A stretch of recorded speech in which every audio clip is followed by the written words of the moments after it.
Magandang araw mga kapag-aralan natin. Welcome po sa ating Simplified Sabbath School Lesson audio version by Brother Johnson Amican. Bago tayo magsimula, isang paalala sa ating mga tagapakinig. Ang ating Simplified Sabbath School Lesson na ito ay ginawa para sa mga walang sapat na oras na magbasa, mga nagbabiyahe, abala sa trabaho, o nais lamang makinig habang may ginagawa sa bahay. Pabor din ito doon sa mga malabo na ang kanilang paningin. Ang ating pag-aaral na ito ay hindi natin basta pinaikli ang lesson. Sa halip, sinikap nating ipaliwanag ito sa mas simple at mas madaling maintindihan. Gumamit tayo ng Taglish upang masundan natin ang thought ng Bible at mas makita kung paano ito applicable sa ating daily Christian life. Kung gusto ninyo ng words format, available ito sa aking personal Facebook account na Johnson Llamas Amican. At ang ating English version na words format ay matatagpuan naman ito sa Pag-aral Natin Ministry Facebook page. Ang English version ay ginawa para sa ating mga kapatid na mas komportable sa English, lalo na ang mga taga-subaybay na nasa ibang bansa. Kaya kung hindi pa ninyo napakinggan ang ating mga unang Sabbath School lesson, maaari ninyong i-follow ang personal Facebook account na Johnson Llamas Amican. At ganoon din, huwag kalimutang i-follow ang Pag-aralan Natin Ministry Facebook page para updated kayo sa mga bagong lesson at iba pang mga video na ating ini-upload. At ngayon, simulan natin ang ating pag-aaral. Tayo ngayon ay nasa lesson 7. Ang date nito ay August 8 to 14, 2026 na may pamagat na A Portrait of Love.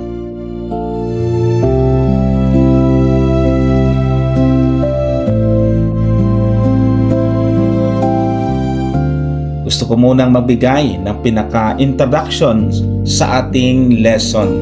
Mga kapatid, kapag binanggit natin ang salitang love, napakaraming pumapasok sa ating isipan. Una, love between husband and wife. Pangalawa, love between parents and children. Pangatlo, love between friends. At pang-apat, love for our church. At higit sa lahat ay ang love natin sa Diyos. Kaya lang, may isang importanteng tanong. Ano ba talaga ang tunay na Christian love? Is love simply a feeling? Kapag masaya tayo sa isang tao, love na ba yon? Kapag mabait siya sa atin, kaya natin siyang mahalin.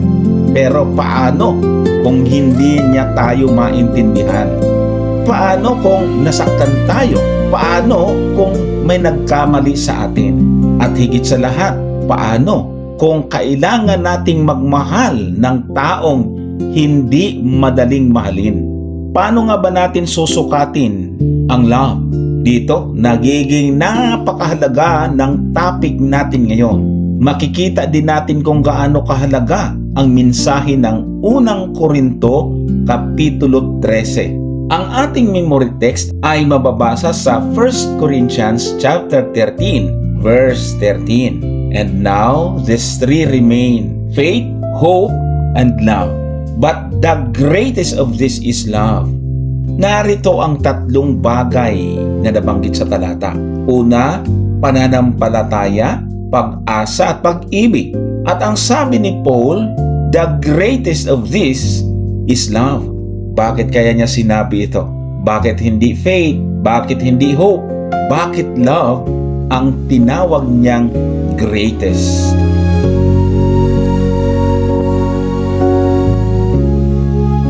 Ang sagot ay malinaw.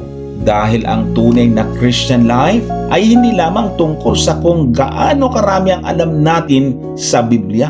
Hindi lamang tungkol sa spiritual gifts. Hindi lamang tungkol sa preaching, hindi lamang tungkol sa Bible knowledge. Ang mahalagang tanong ay, nakikita ba sa buhay natin ang character ng Diyos? At ayon sa Bible, God is love. Kaya kapag pinag-uusapan natin ang love, hindi lamang natin pinag-uusapan ang isang magandang emosyon. pinag-uusapan dapat natin ang character of love. Love is a central theme.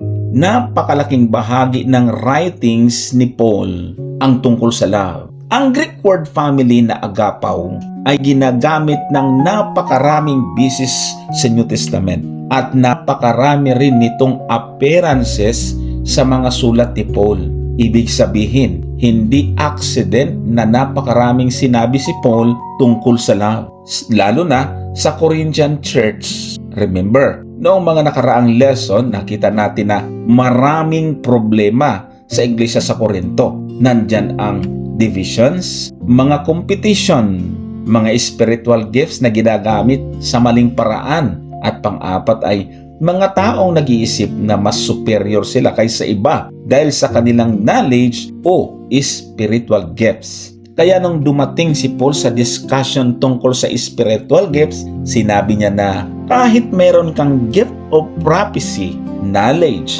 faith, o anumang spiritual gift, without love, it becomes worthless. Kaya pagkatapos ng unang Korinto Kapitulo 12, pumunta si Paul sa isang napakahalagang chapter, ang chapter 13 na ating tututukan ngayon. Dito sa kapitulong ito, dito ipinakita ni Paul ang isang portrait of love.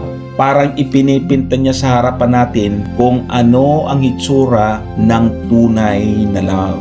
Hindi lamang niya sinabi, love is important. Instead, ipinakita niya what love does not do and how love behaves. Love is not just an emotion. Ito ang isa sa pinakamahalagang lesson natin ngayong linggo. Ang Christian love ay hindi lamang emosyon o pakiramdam. Hindi ibig sabihin na kailangan natin laging magkaroon ng warm feeling toward everyone. Dapat tandaan natin na love is more than feeling. Love is a choice. Love is an attitude. Love is an express through our actions and words. Halimbawa, madaling sabihin, I love my brother.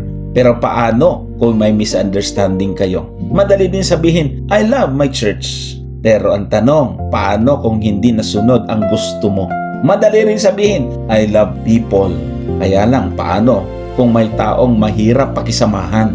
Doon natin masusukat kung genuine ang love natin o ng isang tao. Because real love is not merely what we say.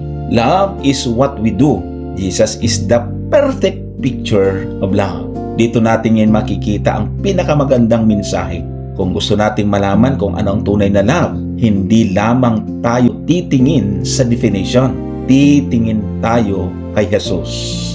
Because what love really is and what love really does has been fully revealed in the life of Jesus.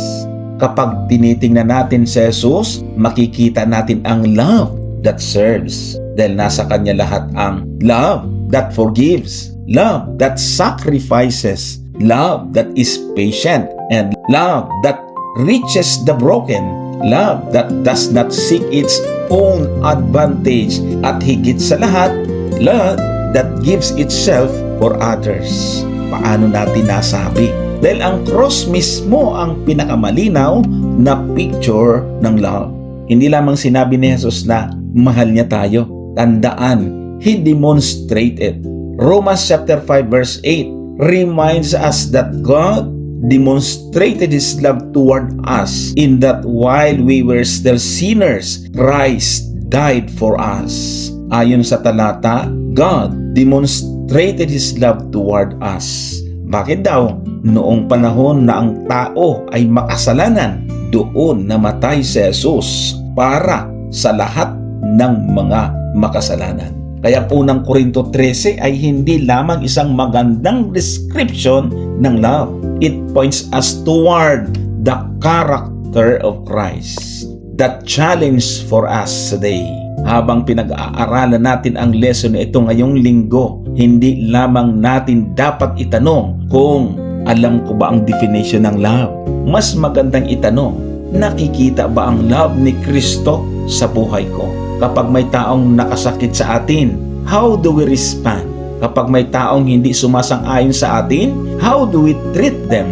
Kapag may kapatid na mahinang spiritual, do we judge them or do we help them? Kapag mayroon tayong spiritual gift, ginagamit ba natin ito para ipakita ang sarili natin o para paglingkuran ang iba? Remember, last week, we learned that spiritual gifts without love are empty. This week, nasa mas malalim tayo because we will look at the portrait of love. Kaya ngayon, habang pinag-aaralan natin ang 1 Corinthians chapter 13, makikita natin ang tunay na love ay hindi lamang something we feel. It is something we practice. At habang mas nakikilala natin si Jesus, mas dapat makita sa atin ang character of Jesus na ating ipinapangaral. Para matanim sa ating isipan ang mga mensahe, tandaan natin ang bawat mahalagang punto. Kasi ngayong linggo, pag-uusapan natin ang A Portrait of Love. Dito ay pag-aaral natin kung ano ang tunay na Christian love. Makikita din natin kung bakit maaring lumamig ang love ng maraming tao. Makikita natin ang connection ng love sa character ng Diyos. Pag-aaralan din natin ang fruit of the Spirit at kung paano ito nauugnay sa Christian love. At higit sa lahat, titingnan natin ang buhay ni Jesus bilang pinakamalinaw na example ng tunay na love. Mga kapatid, habang pinapakinggan ninyo ang lesson na ito, huwag nating isipin na para lamang ito sa ibang tao. Hindi ito lesson para sabihin natin na, kailangan ito ng asawa ko, kailangan ito ng kapatid ko, kailangan ito ng church. Don't forget, this lesson is first for us. O mas magandang sabihin natin na ang lesson na ito ay para mismo sa akin. Kaya habang naririnig natin ang description ni Paul tungkol sa love, hayaan nating siyasatin tayo ng salita ng Diyos. Because sometimes, the greatest evidence that we more love is not the other people are loving, but that we still struggle to love them. At sa tingin ko, ito ang pinakamahalagang prayer dapat natin ngayong week. Lord, teach me to love like Jesus. Hindi lamang yung, Lord, make other people love me. Kundi, Lord, make me a person who loves like you. Mga kapatid, ito ang ating tututukan ngayong buong linggo. A portrait of love. Ang ibig sabihin nito ay isang portrait ang love na hindi lamang naririnig sa salita, kundi nakikita sa buhay. Tandaan natin, pag sinabing portrait or drawing, ibig sabihin hindi ito napapakinggan, kundi iyo itong makikita. Yan ang mensahe ng love. Paano ito nagiging portrait? Kapag nakita natin ang tunay na portrait ng love sa buhay ni Jesus, ang susunod ay makikita rin ito ng ibang tao sa buhay natin. Dahil ang mundo ay maraming naririnig tungkol sa Christianity, pero ang kailangan ng mundo ay makita ang character of Christ. At isa sa pinakamakapangyarihang paraan upang makita nila si Kristo ay kapag nakita nila ang love of Christ living through His people. Kaya sa mga nag-umpisang makinig, huwag kayong papayag na hindi nyo ito tapusin. Samahan ninyo kami sa patuloy na pag-aaral sa oras na ito. Hindi lang dapat ay pag-aralan natin, pag-iisipan natin, higit sa lahat, isabuhay natin. So, let's continue. A Portrait of Love.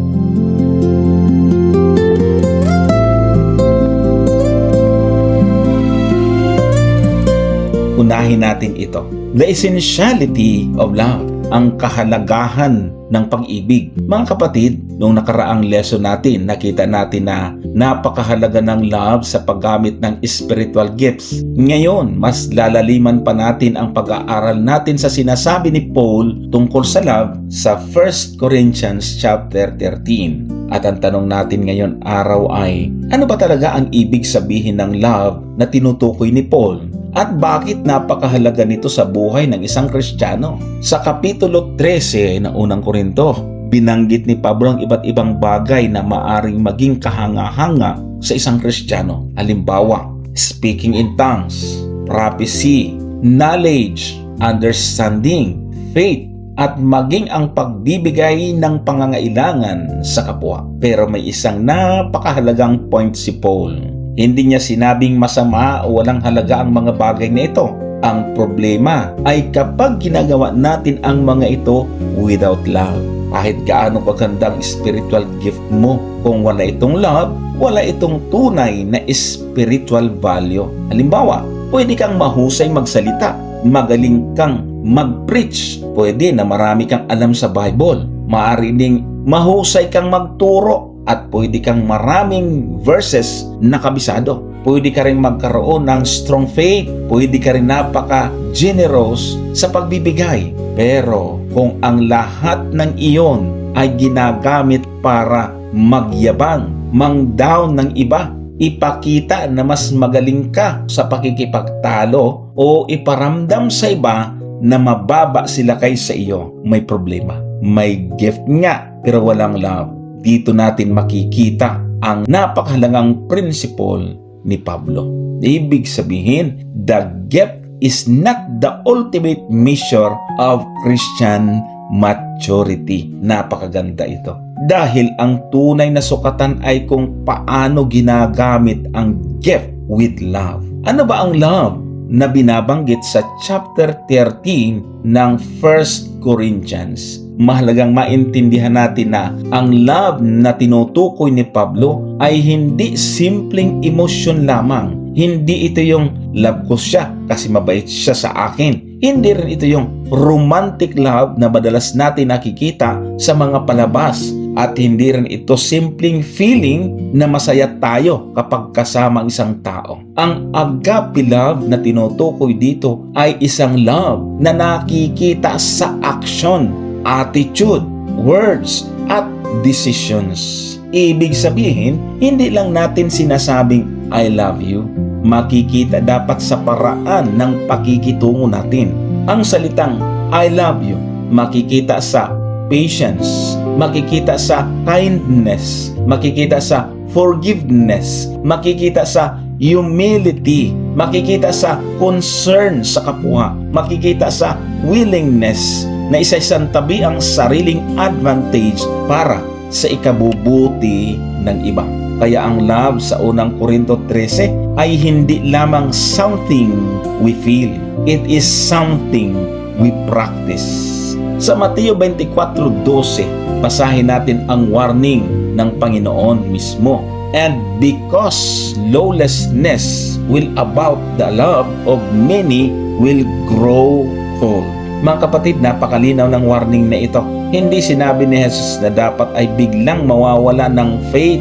Hindi rin sinabi na lahat titigil sa religion. Ang sabi niya, the love of many will grow cold. Ang pag-ibig ng marami ay lalamig. Pwedeng active pa rin tayo sa church pero malamig na ang ating puso. Pwedeng umaatin pa rin sa mga pagsamba pero wala ng compassion.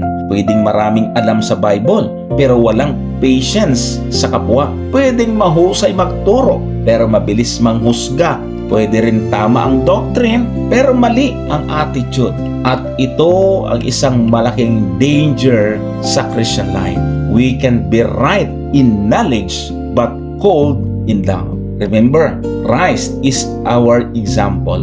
Kaya ang tanong, paano natin mapapanatiling buhay ang love sa puso natin? Tingnan natin si Jesus. Pinakamaganda nating example ang ginawa ni Kristo sa cross. Habang siya ay sinasaktan, pinagtataksilan, hinahatulan, at ipinapako sa cross, hindi niya ipinakita ang hatred. Sa halip, ipinakita niya ang self-sacrificing love. Doon natin makikita ang tunay na kahulugan ng Christian love. Hindi ibig sabihin na madali ang magmahal, hindi ibig sabihin na mahalin lamang natin ang mababait sa atin.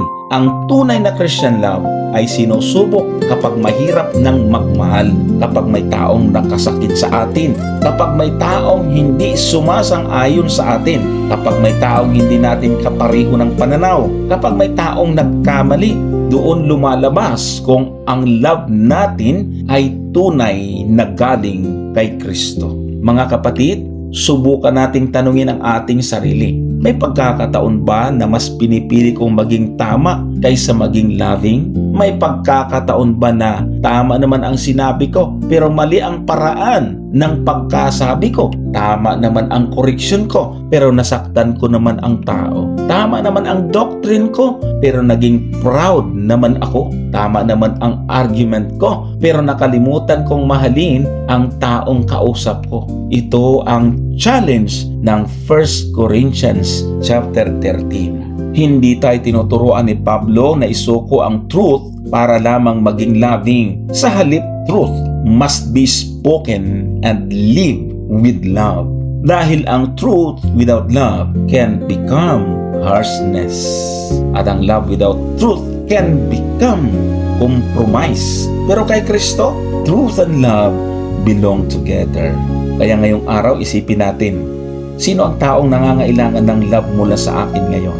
Baka kapamilya, baka kaibigan, baka ka-church member, baka isang taong hindi natin kasundo, baka isang taong nakasakit sa atin, o baka ang kailangan ng taong iyon ay hindi sermon, hindi argument, hindi criticism, baka kailangan lamang niya makita ang karakter ni Kristo sa buhay natin.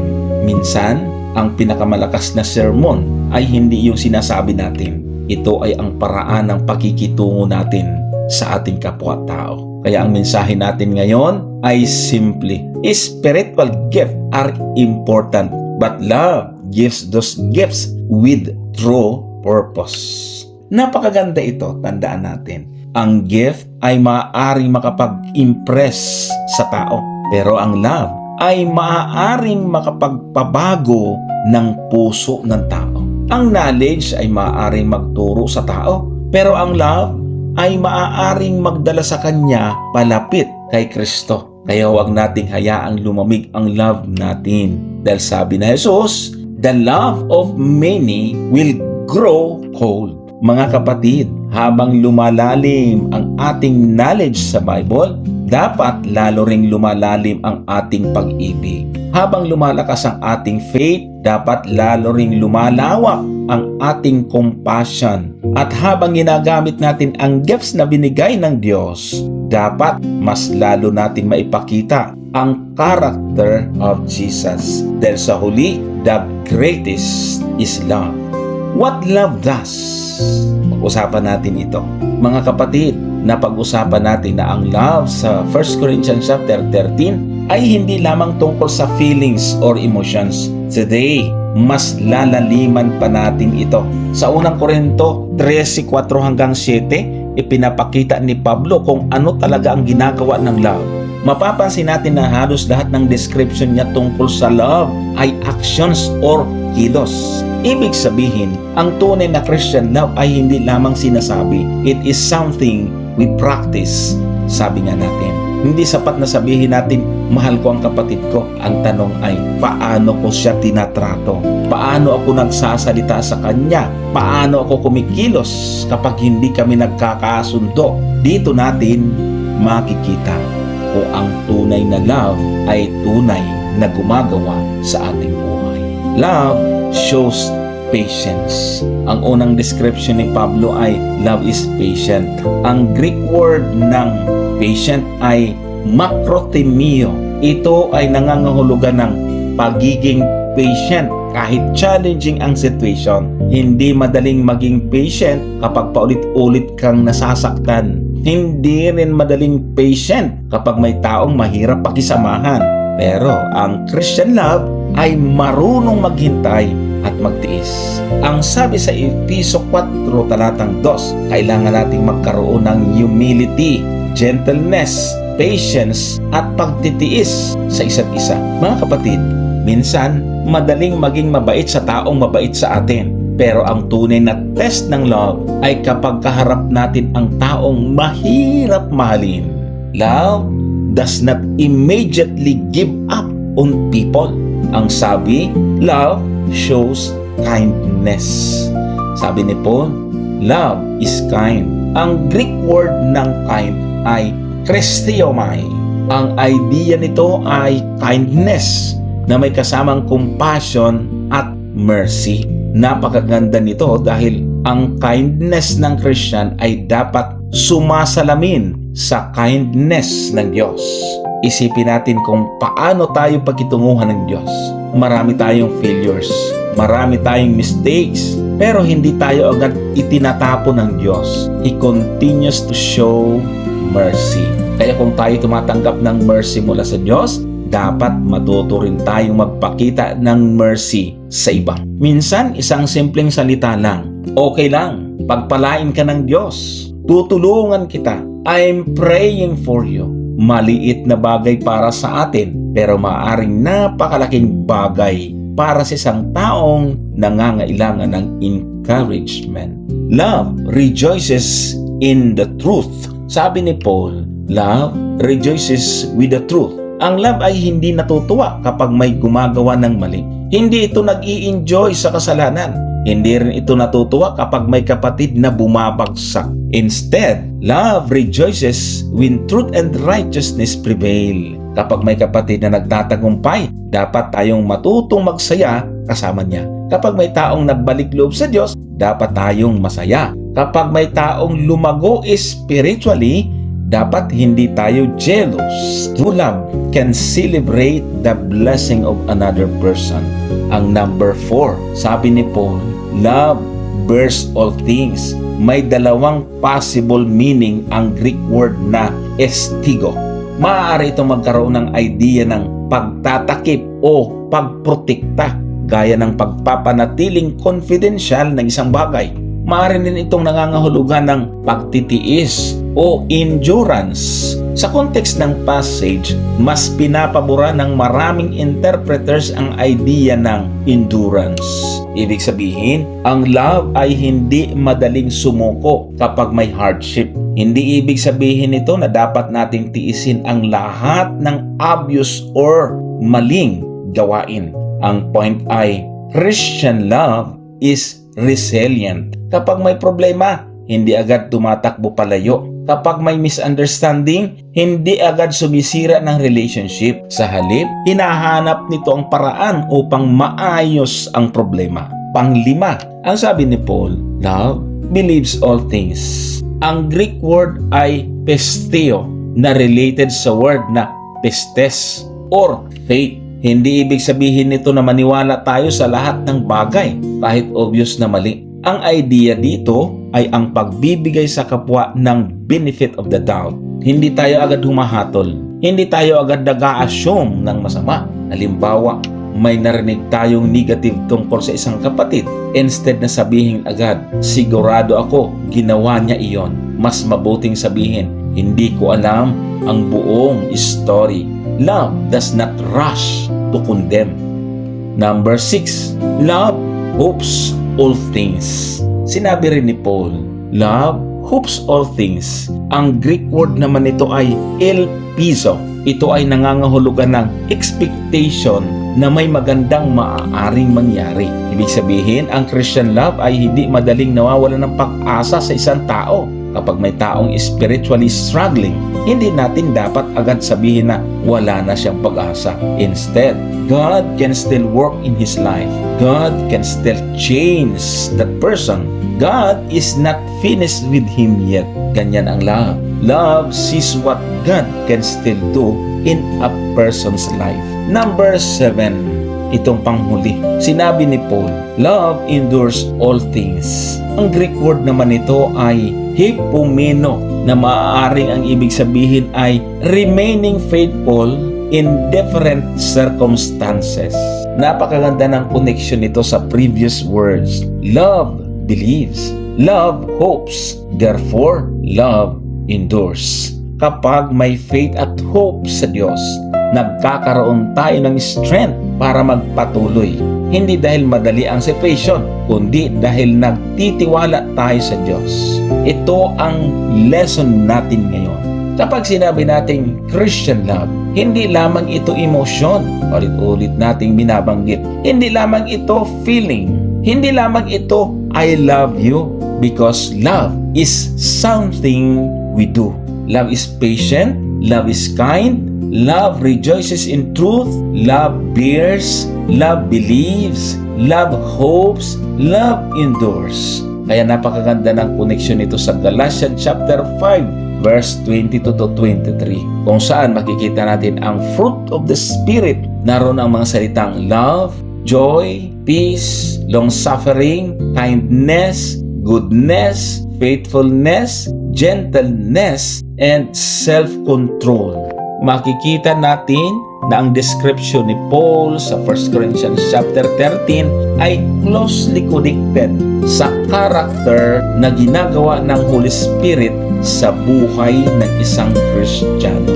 Hindi natin kayang magkaroon ng ganitong klase ng love sa sarili nating lakas lamang. We need the Holy Spirit. Kaya kailangan nating manatiling connected kay Kristo. Kapag may taong nakakainis, patient ba ako? Kapag may taong nangangailangan, kind ba ako? Kapag may taong nagtagumpay, marunong ba akong magsaya kasama niya? Kapag may nagkamali sa akin, mabilis ba akong humatol? O marunong ba akong magbigay ng grace? Kapag may taong spiritually weak, nagbibigay ba ako ng hope?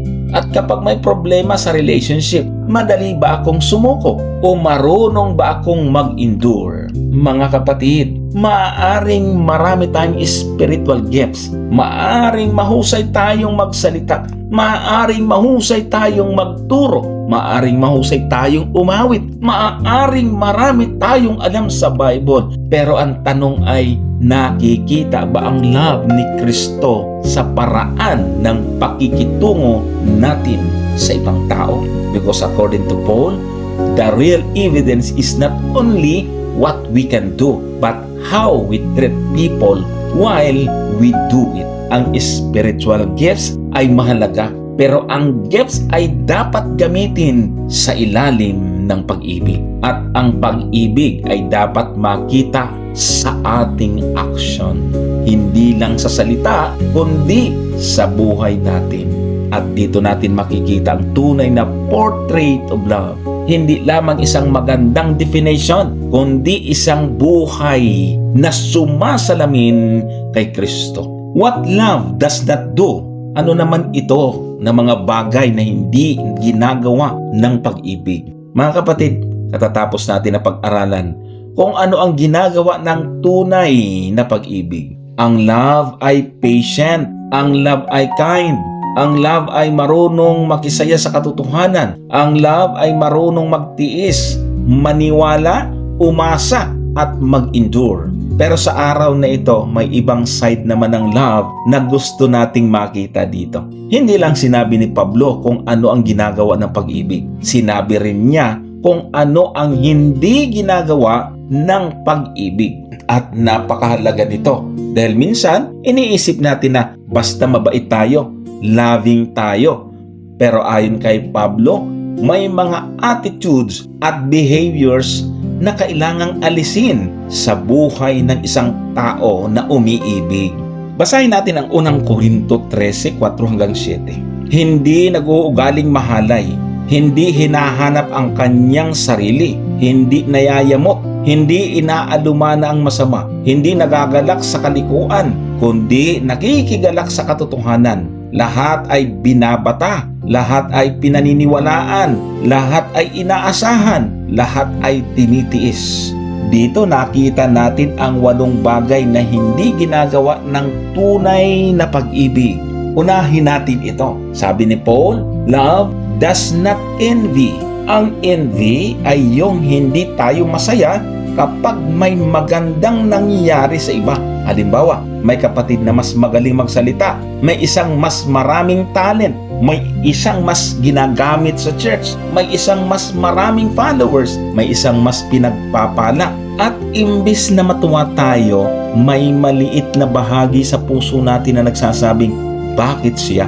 Bakit hindi ako? Ito ang problema ng inggit. Hindi naman masama na hangarin natin ang spiritual gifts. Actually, sinabi ni Pablo na dapat natin desire ang spiritual gifts. Pero, ibang bagay ang desire sa envy. You can desire a gift without becoming jealous of the person who has it. Ang envy ay nakakasira ng unity. Dahil kapag naiinggit tayo, hindi na natin nakikita ang value ng ibang tao.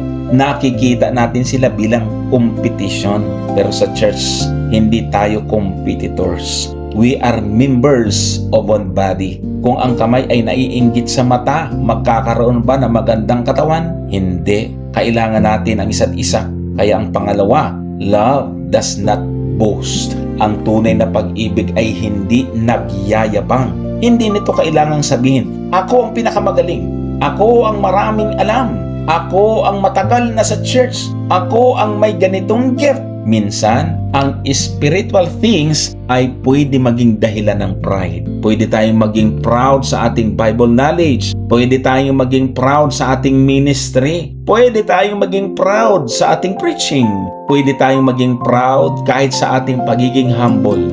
That's the danger of spiritual pride. Hindi ito kailangang itaas ang sarili dahil ang taong tunay na nakakakilala kay Kristo ay alam na ang lahat ng meron siya ay biyaya ng Diyos. Pangatlo, sabi ni Paul, love does not puff up. Ang ibig sabihin nito ay parang isang taong lumulubo ang picture sa sarili. May knowledge siya pero wala siyang love. Kaya sabi ni Pablo sa 1 Corinto 8:1, knowledge puffs up, but love builds up. Napakaganda ng kontrast. Knowledge can puff us up, but love builds others up. Pwede tayong maraming alam tungkol sa Bible, pero nakakasakit naman tayo ng tao. Pwedeng tamang ating doctrine, pero mali ang ating attitude. Pwede nating alam ang truth, pero baka wala tayong compassion. Mga kapatid, hindi sapat ang sinasabi natin. Tandaan natin yan. Kailangan tama rin ang espiritu kung paano natin ito sinasabi. Pang-apat, love does not behave rudely.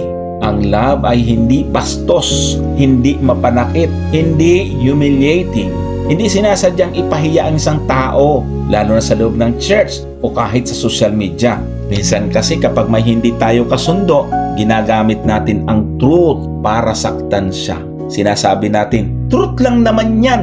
Yan naman ang totoo. Pero tandaan natin, hindi lamang truth ang ipinakita ni Jesus. He showed truth with grace. Kaya kapag nagsasalita tayo tungkol sa Bible, kailangan natin itanong, makakatulong ba ito sa taong kausap ko? O gusto ko lang patunayan na ako ang tama? Magkaiba po iyon, mga kapatid. Panglima, love does not seek its own. Ito ang napakahalagang principle.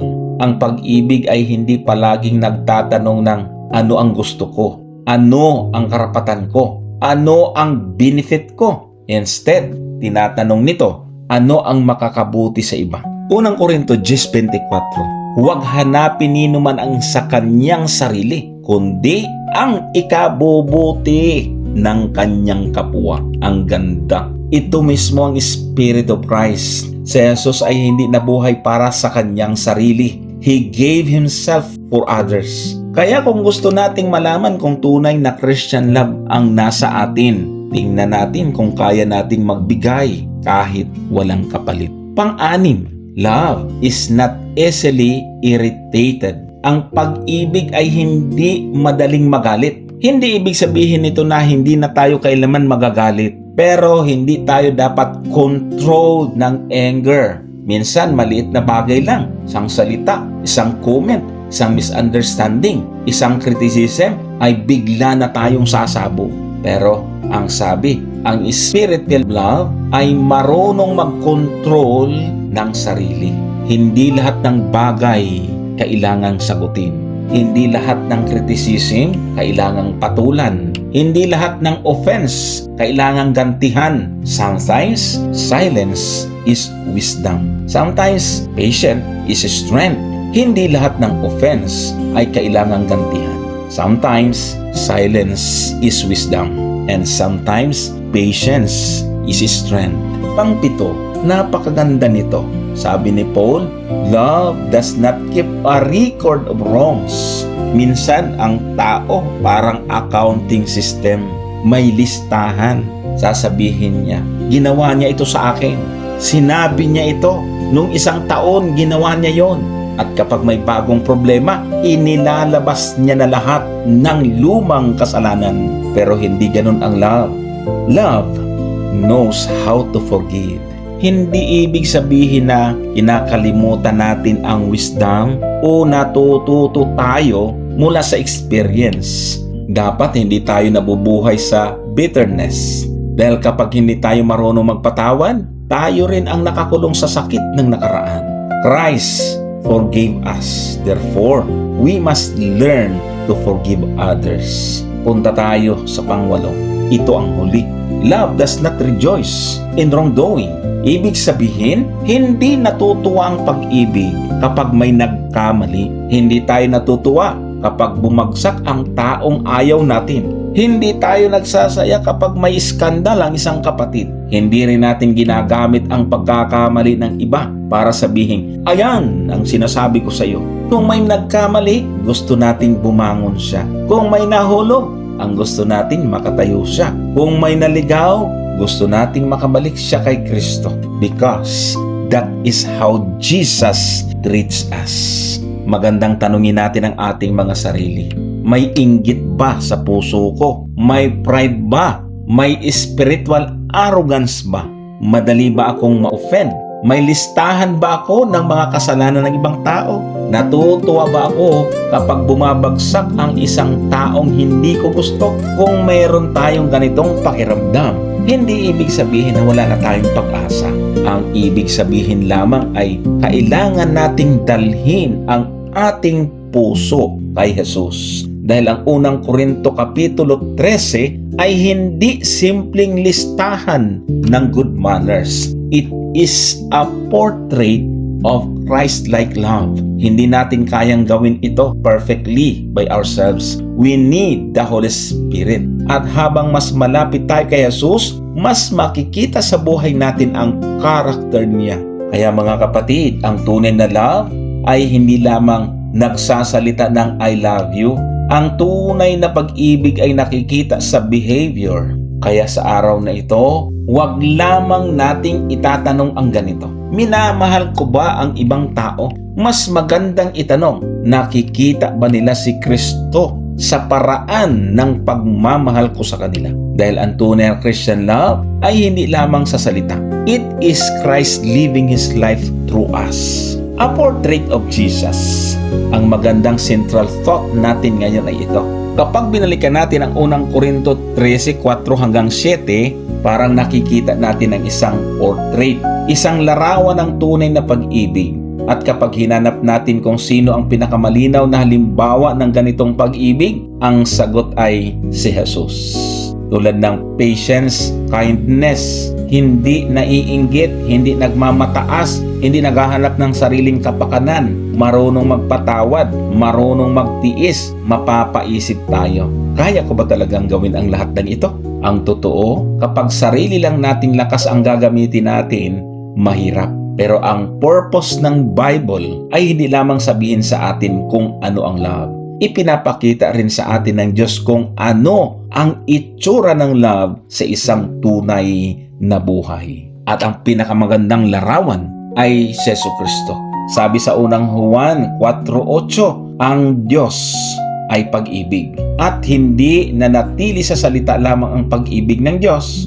John 3:16 tells us that God loved the world and gave His Son. Ibig sabihin, ang pag-ibig ng Diyos ay hindi lamang feeling. Love gives, love acts, love sacrifices. At si Jesus ang pinakamalinaw na revelation ng ganitong pag-ibig. Kaya kapag gusto nating malaman kung paano ba dapat magmahal ang isang Kristiyano, hindi lamang tayo titingin sa mga pelikula, culture, social media o sariling pakiramdam. Titingin tayo kay Jesus sapagkat siya ang portrait of love. Isa sa characteristics ng love sa 1 Corinthians chapter 13 ay patience. At makikita natin ito kay Jesus. Sa unang Timoteo 1:15, sinabi ni Pablo na ipakita sa kanya ni Kristo ang kanyang immense patience. Basahin natin ang talata. Gayon may dahil dito, kinahabagan ako upang sa akin na Pangulong makasalanan ay maipahayag ni Jesucristo ang buong pagpapahinuhod niya na halimbawa sa mga nagsisisampalataya sa Kanya sa ikabubuhay na walang hanggan. Isipin natin si Pablo. Dati, inuusig niya ang mga tagasunod ni Jesus. Pero hindi siya agad itinapon ni Jesus. Hindi siya sinukuan ng Panginoon. Sa halip, binago siya ni Kristo at ginamit para maging preacher ng gospel. Napakaganda nito. Minsan may mga tao tayong madaling sukuan. Kapag ilang bisis nang nagkamali, sinasabi natin, wala na talagang pagbabago sa taong yan. Pero si Jesus ay marunong tumingin, hindi lamang sa kung ano tayo ngayon, kundi sa kung ano ang maaari nating maging sa pamamagitan ng Kanyang biyaya. Love is kind. So makikita din natin ito sa Panginoon. Hindi ibig sabihin ng kindness na kinukonsinti natin ang kasalanan. Tandaan, Jesus was compassionate towards sinner, pero hindi niya tinawag na tama ang mali. Grace does not mean ignoring truth. Jesus could tell the truth while still showing mercy. Itong isang napakagandang lesson para sa atin. Pwede tayong maging truthful without being cruel. Pwede tayong mag-correct nang hindi nang iinsulto. Pwede tayong hindi sumang-ayon nang hindi nang hahamak. Pwede rin tayong manindigan sa katotohanan habang nananatiling Christ-like ang ating attitude. Isa sa pinakamalakas na larawan ng love ay makikita sa cross. Ang sabi sa Hebreo, Kapitulo 12, talatang 2 at 3. Namasdan natin si Jesus na gumawa at sumakdal ng ating pananampalataya na siya, dahil sa kagalakang iniligay sa harapan niya, ay nagtiis ng cross na niwalang halaga ang kahihiyan at umupo sa kanan ng luklukan ng Diyos. Sapagkat dili-dilihin ninyo yaong nagtiis ng gayong pagsalangsang ng mga makasalanan laban sa kanyang sarili, upang kayo'y huwag magsihina na manglulupaypay sa inyong mga kaluluwa. Jesus endured the cross. Tandaan natin, hindi madaling mahalin ang mga taong kumukontra sa atin. Sa cross, hindi niya pinili ang comfort. Hindi niya pinili ang sarili. Pinili niya ang salvation ng tao. Kaya ang cross ay hindi lamang larawan ng suffering. The cross is the ultimate revelation of self-sacrificing love. Napakaganda rin ang story ni Paul. Noong una, maraming Christians ang natatakot sa kanya. Nang sabihin ni Ananias ang tungkol kay Pablo, mayroon siyang doubts. Pero sinabi ng Panginoon, He is a chosen instrument of mine. Yan ay mababasa natin sa Acts 9:15. Makikita natin dito kung paano tumingin si Jesus kay Pablo. Hindi lamang kung sino si Pablo noon. Tiningnan na Jesus kung ano ang maaari niyang maging sa pamamagitan ng biyaya ng Diyos. At ito ang isang napakagandang encouragement para sa atin. Baka may tao sa buhay natin na iniisip nating hindi na ito magbabago, pero baka iba ang nakikita ni Jesus. Baka ang taong iyon ay may future sa ministry. Baka ang taong iyon ay magiging testimony ng grace. Baka ang taong iyon ay gagamitin ng Diyos sa paraan na hindi natin inaasahan. Kaya, don't give up on people easily. Mga kapatid, dito nagiging personal ang lesson. Kung ang unang Korinto 13:4 hanggang 7 ay isang portrait of love at si Jesus ang perfect example nito, kailangan nating itanong, kapag nakikita ako ng ibang tao, may nakikita ba silang maliit na larawan ni Jesus? Kapag may nag-iinis ba sa atin, patient ba tayo? Kapag may nagkamali sa atin, forgiveness ba? Kapag may mas magaling kaysa atin, inggit ba or genuine joy? Kapag may pumupuna sa atin, humility ba or pride? Kapag may taong mahirap mahalin, Christ-like love ba or rejection? Dito nasusukat ang Christianity. Hindi lamang dami ng alam natin. Hindi lamang sa dami ng verses na kabisado natin. Hindi lamang sa spiritual gifts, but in the character of Christ that is revealed in our lives. Ang pinakamagandang portrait ng love ay hindi isang painting. It is a person. At ang person na yon ay si Jesus. Kapag tinitingnan natin sa Jesus, natututo tayong magmahal.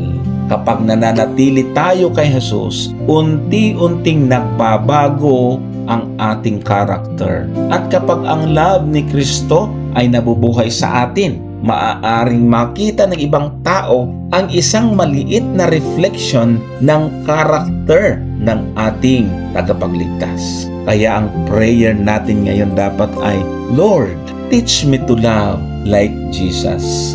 Hindi ibig sabihin, perfect ang love natin ngayon. Pero araw-araw habang lumalapit tayo kay Kristo, His love can be reproduced in our lives. At iyon ang tunay na portrait of love. Puntahan naman natin ito. Yung tatlong magkakasunod na binanggit. Faith, hope, and love. Mga kapatid, napag-aralan na rin natin kung ano ang love ayon kay Pablo. Natatandaan nyo ba? Ang pag-ibig ay patient, kind, at ang sabi, ang pag-ibig ay hindi naiinggit, hindi mayabang, hindi mapagmataas, hindi naghahanap ng sariling kapakanan, at marunong magpatawad, umasa at magtiis. At sa katatapos natin na pag-aralan, nakita natin na ang lahat ng ito ay makikita ng perpekto sa buhay ni Jesus. Kaya ang challenge sa atin ay simply, kung si Jesus ang ating model, matututo tayong magmahal tulad niya. Ngayon naman sa araw na ito, dadalhin tayo ni Pablo sa isang napakagandang konklusyon. Faith, hope, and love. Paul was talking about to real people with real problems. May isang interesting observation si Verlin D. Berbrag tungkol sa Corinthians. Ayon sa kanya, kapag tinanggap natin ang salitang not sa negative characteristics ng love, parang lumalabas ang description ng behavior ng ilang Kristiyano. Ano yon? Envious, boasting, arrogant, rude, self-seeking, easily offended, and always looking at the fault of others. In other words, hindi abstract ang discussion ni Paul tungkol sa love. Paul was address a real church with real problem. At dito tayo makaka-relate. Minsan kapag nagbabasa tayo ng unang Korinto 13, iniisip agad natin, sabihin natin, ang ganda naman ito. Pero ang tanong, nakikita ba ito sa buhay ko? Kaya hindi lamang ito wedding chapter. Hindi lamang ito magandang passage para sa couple. It is a Christian character chapter.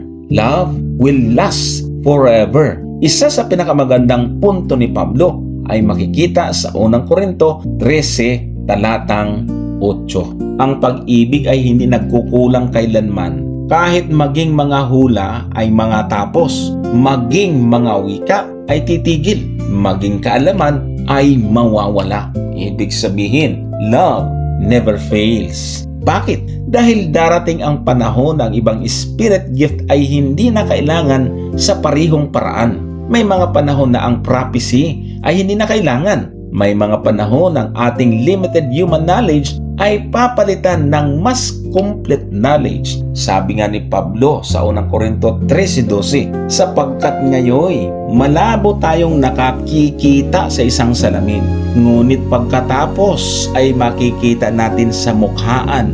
Ngayoy nakikilala ko ng bahagya, ngunit pagkatapos ay makikilala ko ng gaya naman ng pagkakilala sa akin. Ibig sabihin, ngayon ay parang nakakakita tayo sa isang salamin na malabo. Pero darating ang panahon na makikita natin ng mukhaan. Napakaganda nito.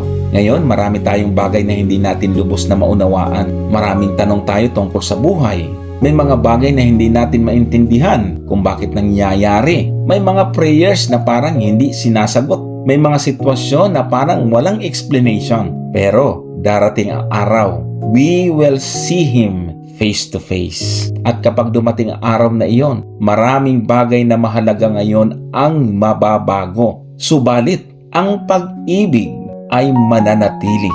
Love remains. Kaya, faith will become sight Ang sabi sa 2 Korinto 5 talatang 7, sapagkat nagsisilakad kami sa pamamagitan ng pananampalataya, hindi sa pamamagitan ng paningin. Tayo ay lumalakad sa pamamagitan ng faith. Ang sabi sa 2 Korinto 5:7, sapagkat nagsisilakad kami sa pamamagitan ng pananampalataya, hindi sa pamamagitan ng paningin. Opo, tayo ay lumalakad sa pamamagitan ng faith, hindi sa pamamagitan ng sight. Ngayon, hindi pa natin nakikita ng literal ang lahat ng ipinangako ng Diyos. Kaya kailangan natin ng faith. Kapag sinabi ng Diyos, I will never leave you, naniniwala tayo na kahit hindi natin siya nakikita, ay hindi niya tayo iiwanan. Kapag sinabi ng Diyos na may resurrection, naniniwala tayo.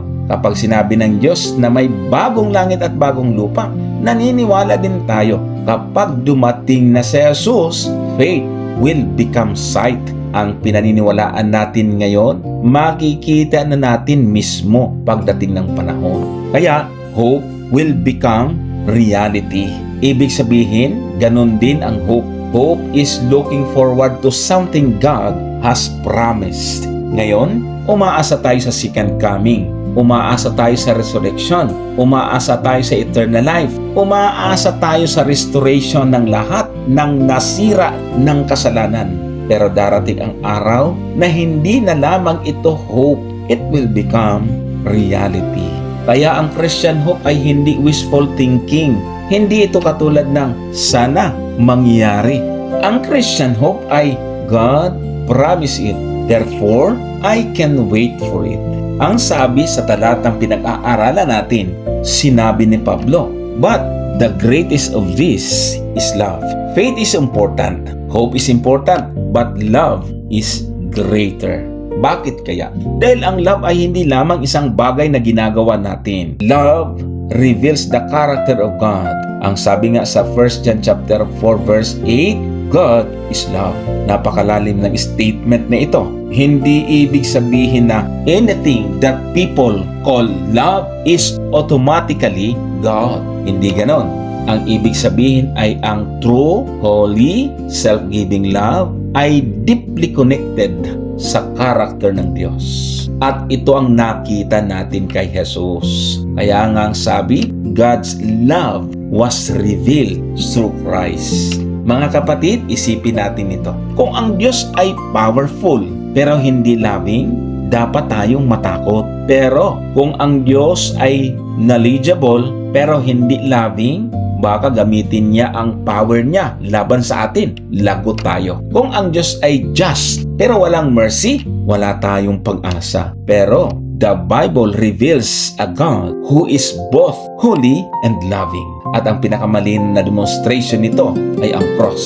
God did not merely tell us that He loves us. He demonstrated His love.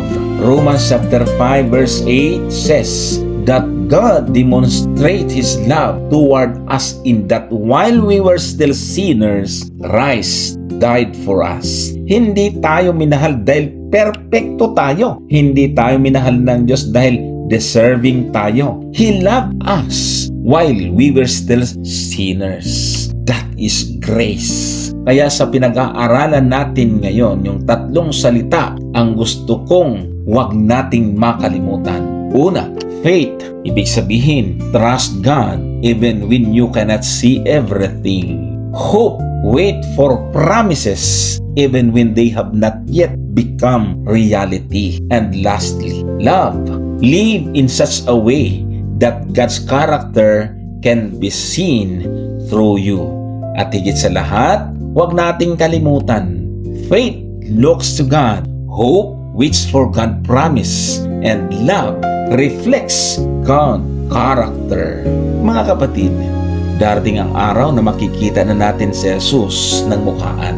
Hindi na kailangan ang faith na parang katulad ngayon. Hindi na kailangan ang hope na naghihintay sa fulfillment ng kanyang mga pangako. Dahil ang hinihintay natin ay magaganap na. Pero ang pag-ibig ay mananatili. Love will remain. Kaya habang naghihintay tayo sa second coming, huwag nating sayangin ang pagkakataon na ipakita ang pag-ibig ni Kristo sa mundo, sa ating pamilya, sa ating church, sa ating mga kapatid, sa ating mga katrabaho, sa ating mga kaibigan, at maging sa mga taong hindi sumasang-ayon sa atin dahil maaring hindi nila basahin ang Biblia pero maaari lang makita si Jesus sa paraan kung paano tayo magmahal. Kaya ang tanong ngayong araw na ito ay hindi lamang, mahal ko bang Diyos? Mas malalim ang tanong na, kapag nakikita ako ng ibang tao, nakikita ba nila ang pag-ibig ni Kristo? Alalahanin natin ang tatlong ito: faith, hope, love. And the greatest of these is love. At habang hinihintay natin ang araw na makikita natin ang ating Panginoon na mukhaan, hayaan natin ang pag-ibig ni Kristo ang maging pinaka-visible na bahagi ng ating Christian life. Sa buong linggong ito, nakita natin na ang pag-ibig ay hindi lamang isang pakiramdam. Hindi lamang ito emotion. Hindi lamang ito sinasabi. Love is demonstrated through our actions, our words, our attitudes, and the way we treat other people. Kaya mga kapatid, habang tinatapos natin ang ating lesson na ito na pinamagatang A Portrait of Love, huwag nating isipin na ang lesson na ito ay para lamang sa church. Hindi lamang ito para sa Sabbath School. Hindi lamang ito para sa Bible study. Hindi lamang ito para sa ministry workers. It is for everybody Christian life. Baka ngayong linggo may makikilala kang tao na kailangan ng kindness. Baka may katrabaho kang nangangailangan ng encouragement. Baka may kapitbahay kang nangangailangan ng kaibigan. Baka may kapatid sa church na nasaktan at kailangan ng taong makikinig. Baka may taong hindi pa nakakakilala kay Jesus na unang makikita nilang larawan ni Kristo ay ang buhay mo. Kaya tanungin natin ang ating sarili. Kapag nakita ba ako ng ibang tao, nakikita ba nila ang karakter ni Jesus? Kapag may nagkamali sa akin, patient ba ako?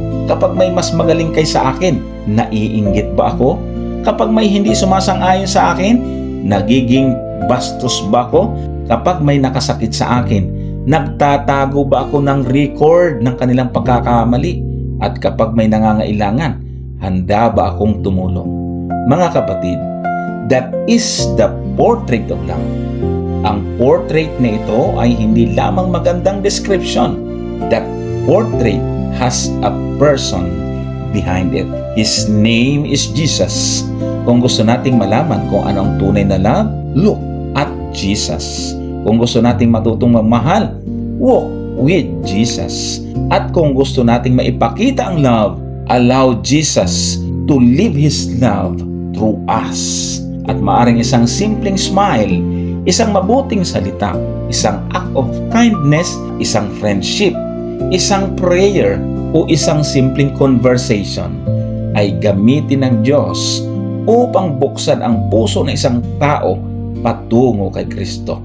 Kaya sa ating pagtatapos, ito ang challenge sa atin. Follow love. Hindi lang basta sundan. Habulin natin. Isabuhay natin. Ipakita natin ang pag-ibig at gamitin natin ang anumang gift, talent, opportunity at circumstances na ibinigay ng Diyos. Hindi para itaas ang ating sarili, kundi para itaas si Jesus at pagpalain ang ibang tao. But God may be doing something much bigger than what we can see.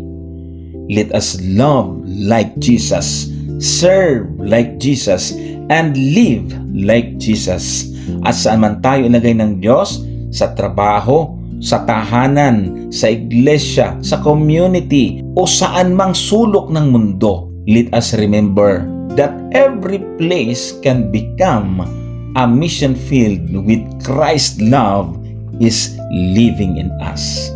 God bless you mga kapatid, at naway sa buong sanglinggong ito ay hindi lamang natin nabasa ang A Portrait of Love, kundi makita rin ito ng ibang tao sa ating mga buhay.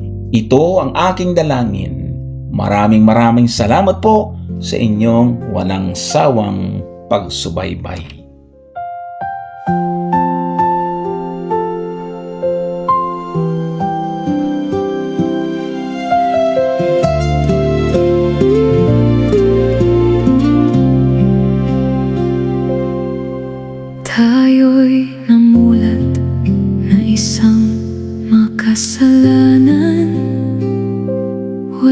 nalalaman sa katotohanan. Naglalakad sa dilim, walang kapayapaan. Bilanggo sa kasalanan ng mundong ginagalawan. Subalit sa bawat araw na nagdaan, ikaw ay kaniyang tinatawagan. Puso mo'y buksan, huwag kang maglinlangan, sapagkat sa lupang ito'y wala katiyakan. Pangako niya'y ating panghawakan. Huwag pumayag na ika'y maiwan. Mundong ito'y walang kapayapaan, kasayahan pawang panandalian lamang. Kung ikaw man ay nabibigatan sa kasalanang mag-isang pinapasan, ang Panginoon siyang ating katuwang. Lumapit ka sa Kaniya, hindi Kanya iiwan. Huwag ka nang mag-alinlangan, ang tawag niya'y pakinggan. Dating buhay mo'y iwanan, tanggapin siya na lubusan.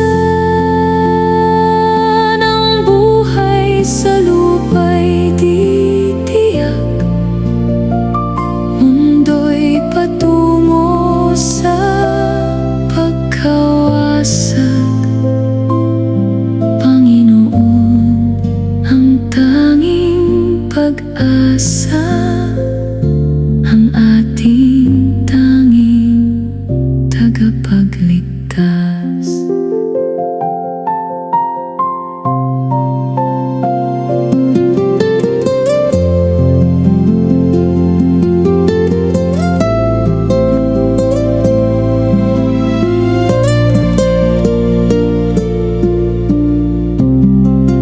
Tinatawag ka ng Panginoon, tawag na puno ng pagmamahal.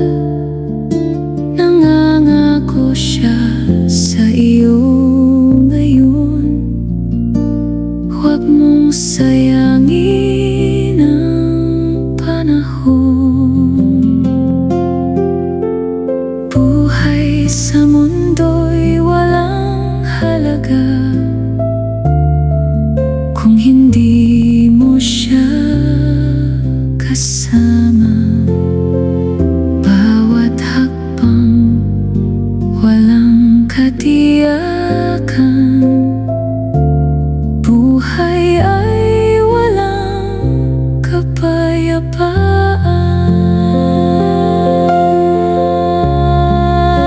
Ngayon ang tamang oras, huwag mong hintayin.